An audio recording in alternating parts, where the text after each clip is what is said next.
Halo Luur, selamat datang kembali di channel saya. Kita lanjut di bab selanjutnya dengan tema yang masih sama, yaitu Kitab Cinta. Di episode kali ini, di halaman ke-1001 yang berjudul, Cinta Rasa Bukan Cinta Kata, di zaman sekarang, banyak dari manusia yang sering mengatakan cinta tapi hanya di bibir saja, mereka masih merasa berkorban, masih hitung-hitungan kebaikan dan lain sebagainya. Yang namanya sudah cinta ya sudah cinta aja, nggak perlu ada alasan ini itu, karena ini dan itu.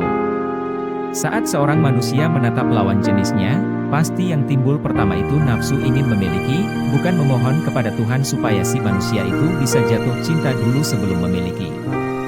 Dalam teori keinginan akan sesuatu memang nggak apa-apa kalau kalian merasa memiliki dulu sebelum memilikinya dengan nyata, itu bagus. Jadi kita terus bersemangat untuk meraih kenyataannya. Tapi beda dengan cinta. Cinta itu agung, maha besar. Jangan salah mengartikan cinta itu. Cinta dengan cinta kata hanya timbul penderitaan, keegoisan, dan pertengkaran. Tapi cinta dengan rasa adalah mencapai puncak manunggal dan rindu. Oke baik, jika ada masalah dalam hubungan cinta, di antara mereka yang mencintai dengan rasa pasti akan lebih sadar, karena mereka menghargai cinta itu. Tapi nggak sedikit manusia yang mengalami permasalahan dalam hubungan cinta berujung pertengkaran, bahkan yang lebih tragis berujung pembunuhan atau perselingkuhan. Cintai dulu si dia, sampingkan egomu untuk memiliki, kamu nggak bisa seenaknya sendiri. Pahami dirimu sendiri dulu, resapi apakah itu cinta atau nafsu. Mencintai dengan rasa adalah memberikan segenap hati dan jiwa dalam setiap sentuhan, setiap kata, dan setiap tatapan. Ini bukan hanya tentang perasaan, tetapi tentang memberikan pengertian yang dalam, mendengarkan dengan penuh perhatian, dan melihat keindahan di dalam kekurangan. Cinta yang dirasakan begitu dalam adalah sebuah anugerah, dan ketika kita mencintai dengan rasa, kita memberikan hadiah terindah kepada orang yang kita cintai. Sebagai contoh cinta rasa, ada di cerita Rama dan Sinta. Dalam cerita Rama dan Sinta, kita belajar bahwa cinta adalah kekuatan yang tak tergoyahkan, bahkan di tengah-tengah cobaan yang paling berat.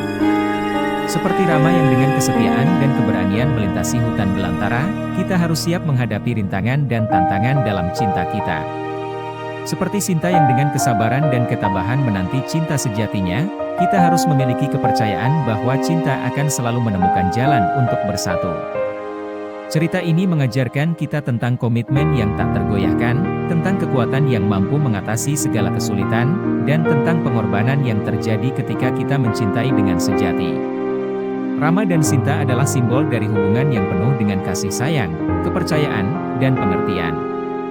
Mereka mengajarkan kita bahwa cinta yang tulus dan kokoh dapat mengatasi segala batasan dan menghadirkan kebahagiaan yang abadi. Dan ada di cerita Lila dan Majnun, dalam kisah ini, kita melihat betapa kuatnya cinta yang dirasakan oleh Majnun terhadap Lila. Meskipun mereka dipisahkan oleh berbagai rintangan dan hambatan, cinta mereka tidak bisa dipadamkan.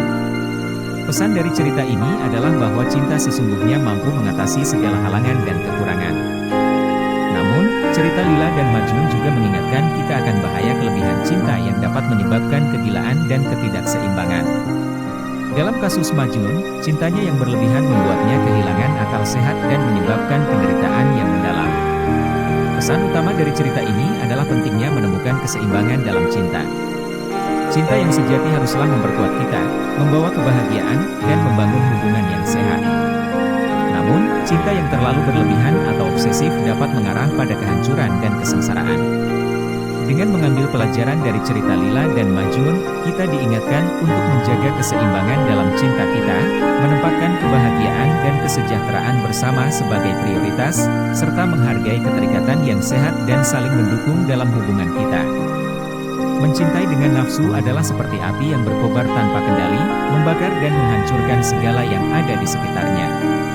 Cinta yang didorong oleh nafsu semata hanya akan menghasilkan kehausan yang tidak pernah terpuaskan dan penderitaan yang mendalam.